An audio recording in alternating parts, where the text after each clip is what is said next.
네, 사우스베이 장로교회 여러분들 평안하셨습니까? 오늘은 6월 4일 금요일입니다. 한 주간 이제 다 지나가는 것 같은데, 뭐 시간은 잘 갑니다. 일주일이 이렇게 빨리 지나가는지 모르겠어요. 자, 오늘 그 하나님 나라 이야기 28번째 시간을 우리가 함께 하기를 원합니다. 자, 지난주에 드린 말씀에 이어서 계속 이야기하는데, 하나님의 나라의 현실이 뭐라고 그랬습니까? 나누어 먹는 현실, 함께 즐기는 현실. 그래서 함께 즐기고 나누어 먹는 그러한 편안함, 그런 것이 하나님의 나라다라고 말씀드렸어요. 근데 이렇게 편안하게 이렇게 편안하게 식사 자리에 참여하는, 이렇게 기대어서 먹는 그러한 현실이 하나님의 나라다라고 얘기했는데, 이 하나님의 나라에는 누구나 다 참여한다는 거죠. 인종을 초월해서 누구나, 사람이라면 누구나 다 이렇게 함께 즐거움을 나눌 수 있는 그런 현실이 하나님의 나라다라고 이제 말씀을 합니다. 그런데 여기서 우리가 한 가지 생각해야 될 것은, 이런 말씀을 하시는 예수님의 시대상을 보면, 유대 나라는 역대로 강대국의 식민지로 살았잖아요. 강대국의 식민지로 살았습니다. 어렵게 살았어요. 제일 먼저 해야 될 일이 뭡니까? 독립이죠. 어떻게 우리가 로마의 이러한 압제에서 해방될 수 있을까? 그것이 가장 중요한 그런 일이었어요.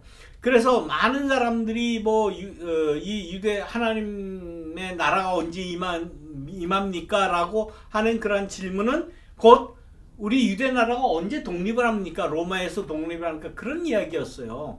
그런 문제를 가장 중요하게 생각했던 사람들이 누구라고 그랬습니까? 젤로 땅이라고 그러죠. 물론 유대 사람들 대부분이 다 그런 요구를 하고 있었지만, 그래도 행동했던, 나름대로 조직을 이루고 나름대로 행동했던 사람들이 젤로 땅이었어요. 그러니까 열심당원들.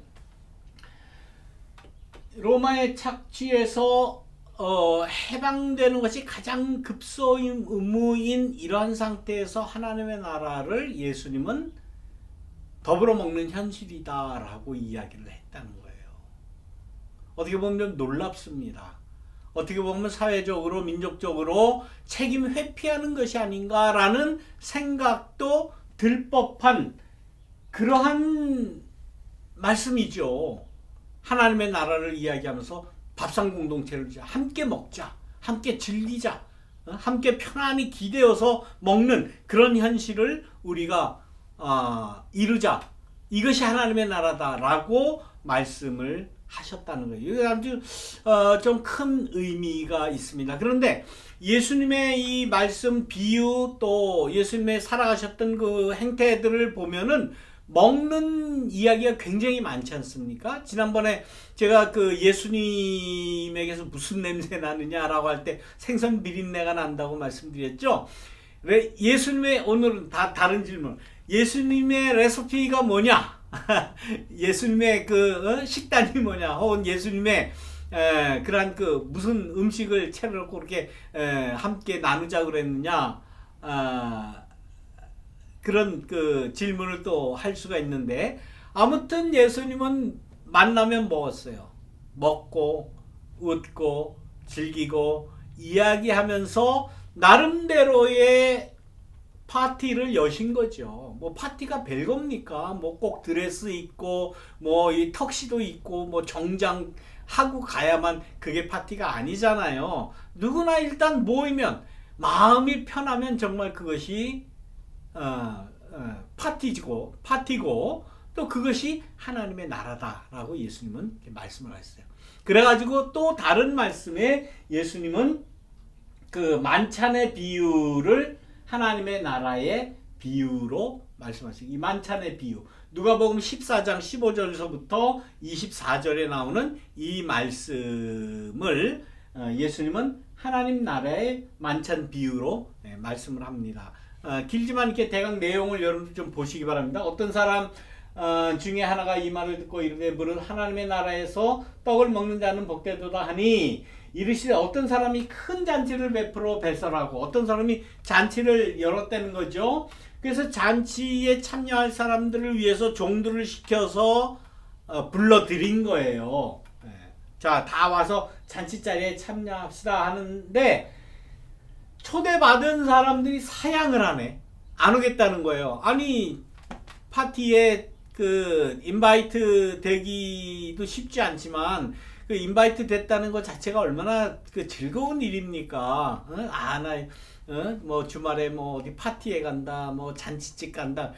정말 내 잔치는 아니지만 초청받았다는 것 자체가 이제 즐거운 것 아닙니까? 이제 뭐 1년 넘게 이 코로나 때문에 이 파티가 열리지 못해서 좀 괴롭긴 하지만은 그런데 다 초청받은 사람들은 다 못 간다 그러는 거예요. 안 온대요.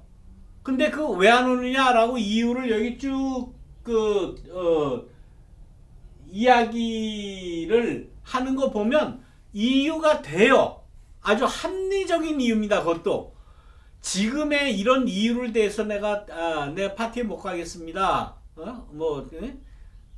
그러면 누구나 들어도 그렇게 하십시오. 아이고 그렇군요. 아유 축하합니다.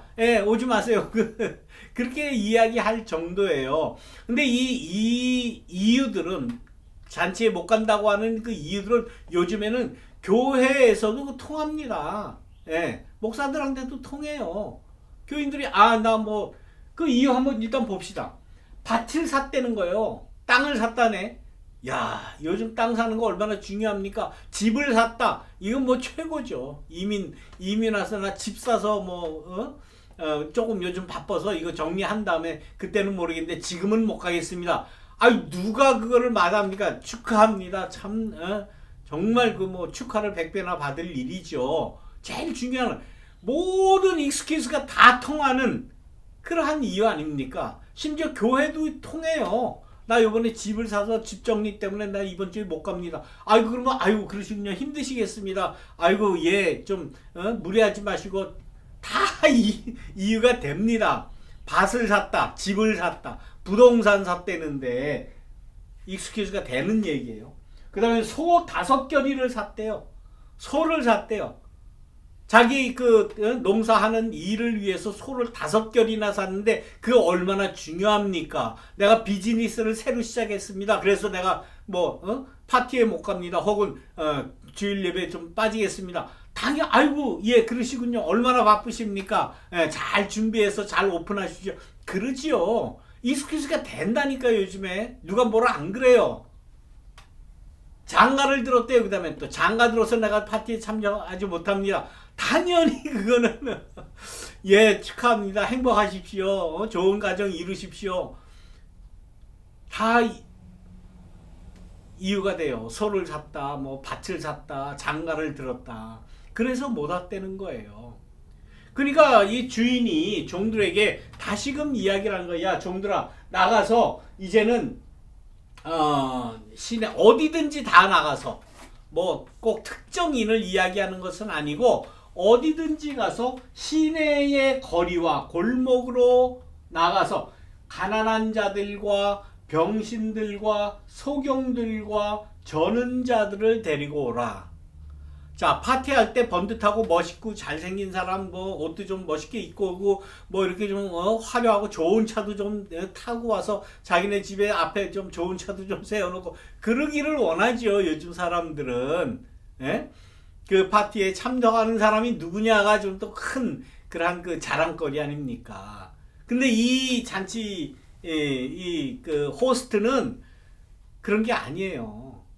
누가 가난한 사람 와서 같이 잔치하자고 그런 사람이 어디 있어요 요즘에. 병든 사람 데리고 와라. 병신들을 데리고 와라.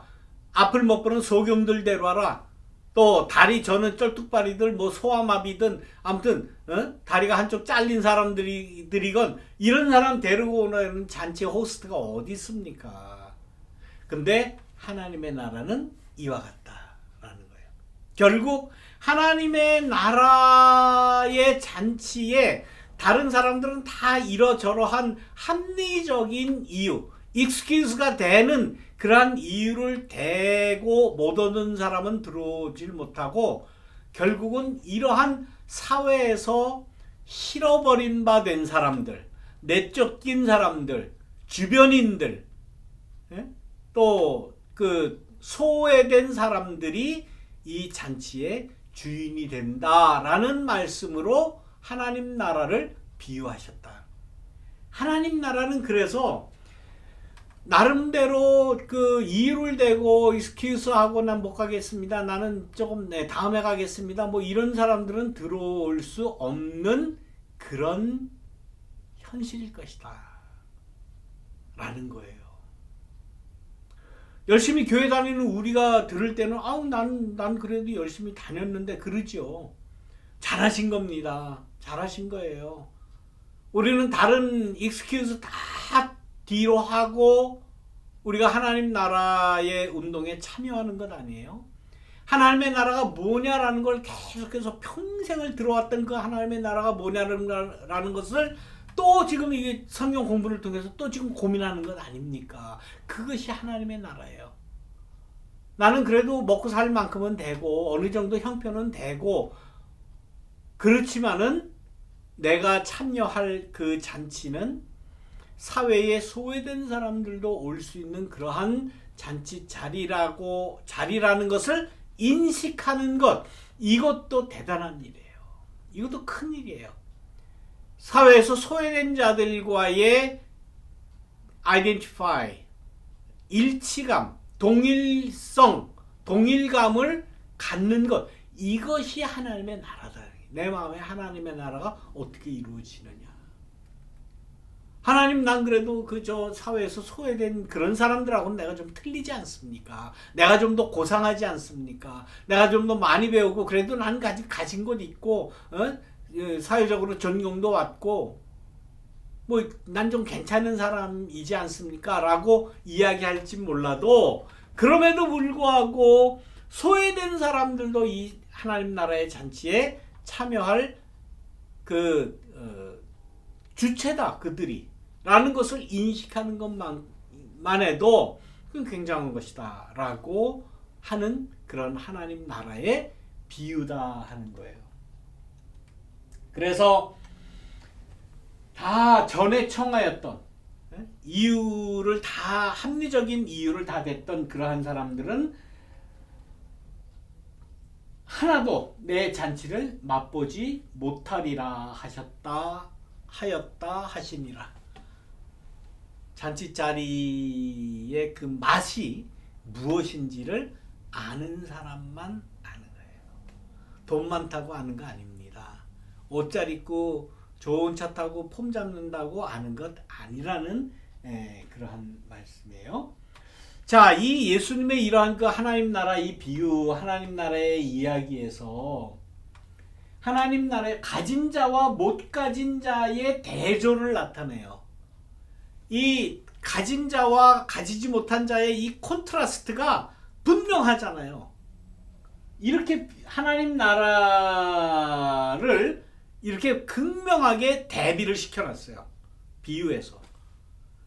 그러지 말고 뭐 부자나 좀 명망가나 권력가나 권세가나 돈 많은 자들이나 이런 사람도 다 들어온다고 그러지. 가난한 자에 대한 이야기를 하면 대부분 그런 이야기를 합니다. 하나님의 나라는 구원은 누구에게나 다 열려 있는 건 아닙니까? 열려 있죠. 열려 있죠. 그러나 부자라고 해서 가난한 자의 그러한 입장이 되어보지 못하면, 그 입장을 이해하지 못하고 동일화하지 못하면 이 하나님 나라의 맛을 보지 못한다는 거예요. 그러한 이 가난한 자와 부한 자의 이 대조가 뭔지 마음에 좀 찜찜한 사람들이 있어요. 좀 뭐 배운 자들과 배우지 못한 자들 이렇게 좀 구별을 해야 되고, 교회에서도 구별하잖아요. 저 장로님은 혹은 저 집사님은 뭐 무슨 대학 나왔어, 무슨 공부를 했어, 뭐 했어. 그럼 괜히 그냥 그러지 못한 사람은 조금 이렇게 위축되는, 그것을 당연시 여기면 안 된다는 거예요. 그런 티를 내면 안 된다는 거예요. 교회에서는. 자기는 뭐 돈이 좀 있고 그러니까 돈 있다고 하는 사실 암암리에 이렇게 다 알리면서 자기는 뭐 아닌 척하지만 그래도 나는 돈이 있네, 나는 뭐 재물이 있네, 그런 거 따지고 돈 없는 사람 무시하고 그러면 그 하나님의 나라를 모른다는 거예요. 결국은 잔치에 참여하는 거는 소외된 자들이 잔치의 주체라고 하는 사실을 망각한 거죠. 자, 그래서 하나님의 나라의 비유에서 예수님이 왜 이렇게 부한 자와 가난한 자의 이 대비를 극명하게 아예 딱 그냥 갖다 못 박아놨으니까 불편해요. 불편해. 가난한 자, 약한 자를 이렇게 대비하는 것이 굉장히 불편합니다. 그런데 예수님께서는 그것을 복음서에 그대로 나타내셨다는 거예요. 너희들은 그 맛을 모른다. 그 잔치에 하나님 나라의 맛을 모른다라고 극명하게 그렇게 말씀을 하셨다는 겁니다. 나아가서 또 한 가지 나아가서 그 나라의 현실이 더불어 먹는 현실 그 이상 다른 어떤 것으로도 설명을 하지 않고 거기서 끝내요. 그러니까 부한 자와 가난한 자의 그러한 대비 거기서 딱 멈춰버려요. 이 이야기 하신 다음에 그래도 부한 자들도 누구나 다 참석할 수 있어, 이런 얘기 안 하셨다는 거예요. 또 종교적으로 하나님 나라가 이런 것이니까 우리 다 함께 모여서 하나님의 영광을 위해서라든지 하나님께 찬양 드리기 위해서 예배 드려야 된다, 이런 형태로 나아가질 않고 부한 자와 가난한 자의 그러한 권력을 가진 자와 가지지 못한 자,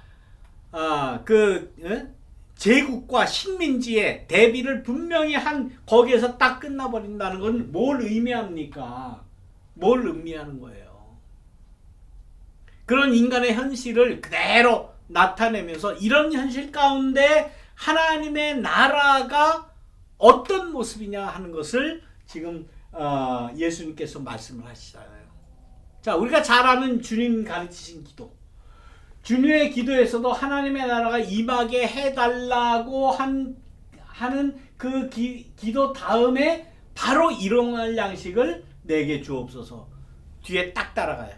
그러니까 하나님 나라가 임하게 해주십시오 그러면서 그 다음에 바로 일용할 양식이 들어가요.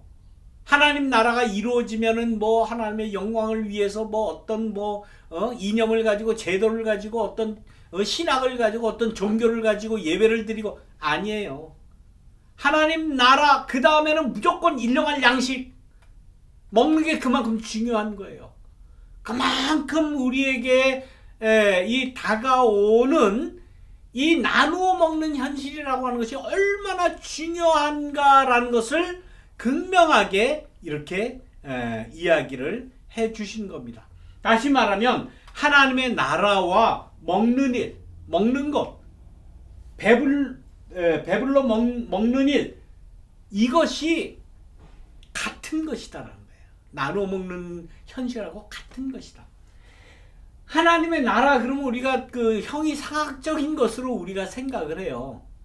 그 이유가 뭔지 아십니까? 그것이 바로 이 서양 철학의 듀얼리즘이라고 하는 이원론, 정신과 물질을 나누어서 생각하는 그 영향 때문에 하나님의 나라는 영적인 것, 영원한 것, 우리가 최고의 가치로 해야 될 거고, 우리가 먹는 것, 육적인 것, 이거는 조금 저급한 것, 세컨더리, 2차적인 것으로 나누는 그러한 그것 때문에 우리가 하나님의 나라에 대해서 잘 모르는 거예요.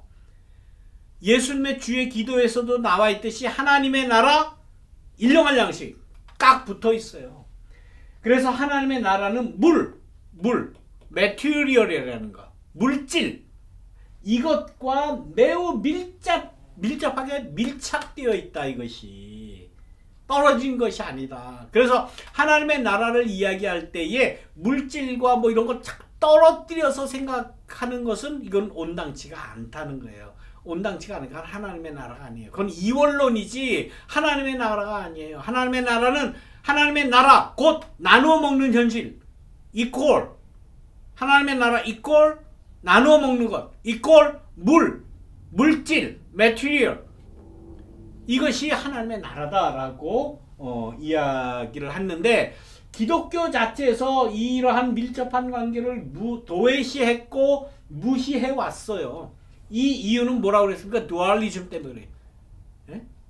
영육 이원론, 정신과 물체 이원론, 자꾸 나누어서 이거는 고상한 것, 이거는 영원한 것, 이거는 영적인 것, 하나님 나라적인 것, 물질 그거는 저급한 것, 물질 그거는 그건 우리 생각지도 말아야 될 것, 물질은 우리 바라도 보지 말아야 될 것, 이렇게 나누어서 생각하다가 문제가 이렇게 발생하는 것 아닙니까?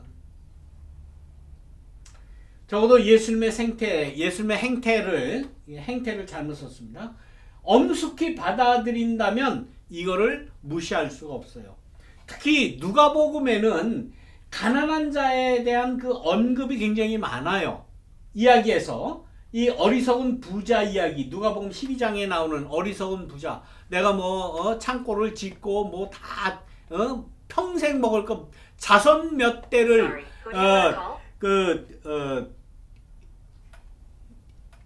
자손 몇 대까지 먹을 거 다 준비했으니까 난 이제 내 영혼아 편안하다. 그럴 때에 말씀하셨다는 것 아닙니까? 오늘 밤에 네 영혼을 내가 불러가면 네가 자신하는 그 창고에 싼 거보다 무슨 소용이 있겠느냐, 그 말씀. 어리석은 부자 이야기죠. 근데 나사로 이야기 우리 너무나도 잘 알죠. 나사로라고 하는 부자 집 앞에 거지가 굶고 그러다 죽었다는 그 이야기 아닙니까? 이러한 대조를 극단적으로 선언을 해요. 이런 이야기 있는 거 다 알아요. 어리석은 부자 이야기, 나사로 이야기, 제가 다시 설명 안 해도 너무나도 다 잘 알아요. 그런데 예수님은 하나님의 나라를 설명할 때 어떻게 이렇게 극단적이게 이렇게 하느냐? 그러면 나사로 같은 사람은, 그 부자는 하나님 나라에 오지 말라는 소리냐? 오지 말라는 게 아니라 자격이 없다는 거죠. 이거 얼마나 극단적입니까? 이러한 대조를 극단적으로 선언을 해버리세요. 이 예수님의 이 하나님 나라 비유와 부자와 가난한 자의 이 극명한 이 컨트라스트 대조, 이 안에 들어있는 예수님의 그 마음은 뭐겠습니까? 뭐겠어요? 그러면 가난이 그럼 선한 거냐? 가난이 미덕이냐? 라고 이야기하면 뭐라고 이야기해요? 미덕 아니죠. 가난이 왜 미덕입니까? 그럼 부자가 죄냐? 돈 좀 있는 게 죄야? 죄일 수 없죠. 합법적인 이 자본주의 제도 하에서의 합법적으로 벌었다면 그건 죄 아니죠. 근데 요즘 불법으로 버는 게 더 많으니까. 부자라고 하는 부라고 하는 그 자체는 잘못된 것이 될 수 없는 거예요.